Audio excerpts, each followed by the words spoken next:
عذاب یہ بھی کسی اور پر نہیں آیا کہ ایک عمر چلے اور گھر نہیں آیا۔ افتخار عارف کا یہ شعر مولانا برکت اللہ بھوپالی کی زندگی پر ایک دم سٹیک بیٹھتا ہے۔ ماضی کی دھن سے میں ثاقب سلیم آپ کا خیر مقدم کرتا ہوں۔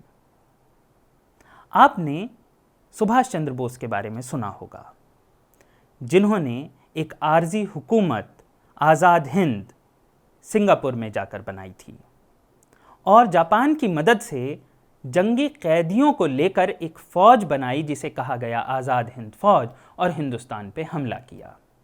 یہ بات ہے دوسری عالمی جنگ کی۔ لیکن آپ میں سے کتنے لوگ یہ جانتے ہیں کہ پہلی عالمی جنگ کے دوران بھی ہندوستان کے آزادی کی کچھ مجاہد یہ کر چکے تھے یا کرنے کی کوشش کر چکے تھے؟ ہم بات کر رہے ہیں مولانا برکت اللہ بھوپالی کی، جو 7 جولائی 1854 میں پیدا ہوئے بھوپال میں۔ عربی مدرسے میں پڑھے اور پھر انگلستان پڑھنے گئے اور پڑھانے گئے۔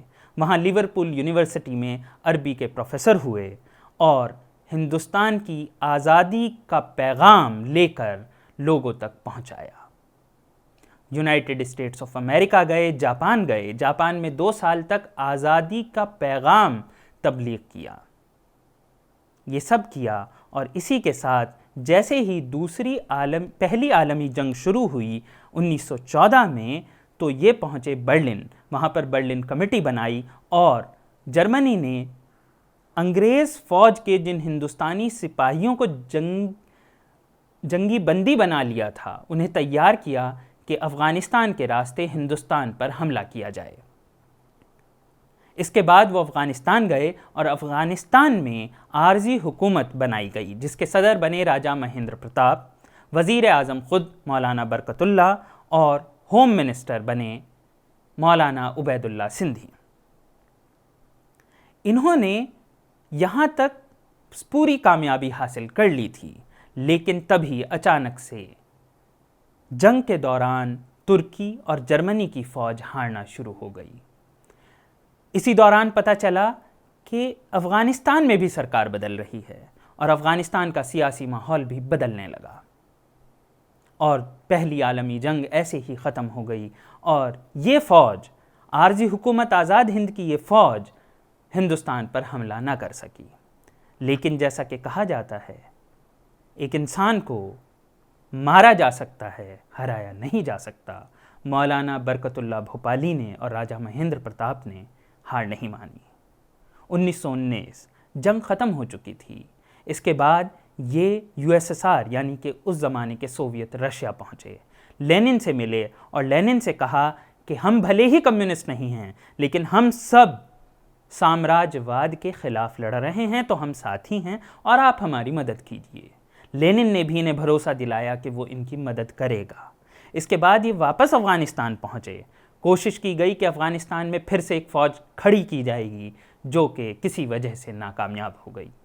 اس کے بعد یہ واپس یورپ پہنچے، پورے سینٹرل ایشیا کے الگ الگ ممالک پہنچے، یونائٹڈ اسٹیٹس آف امریکہ پہنچے، اور انہوں نے اپنی آزادی کا پیغام لوگوں کو سنایا۔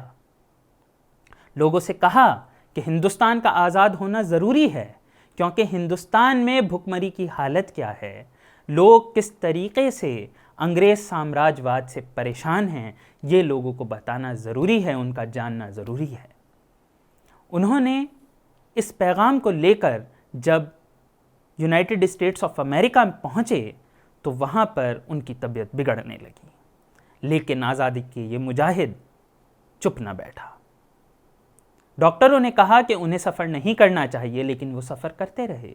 ڈاکٹروں نے کہا انہیں نہیں بولنا چاہیے، لیکن وہ بولتے رہے۔ اور اسی کے ساتھ 27 ستمبر سن 1927 کو آزادی کے یہ مجاہد ہمیشہ کے لیے خاموش ہو گیا۔ لیکن آزادی کا وہ پیغام ہم لوگوں کو دے کر گیا جو آگے چل کر سبھاش چندر بوس نے بھی پڑھا اور آج تک ہم لوگوں کو ایک سیکھ دیتا ہے۔ شکریہ۔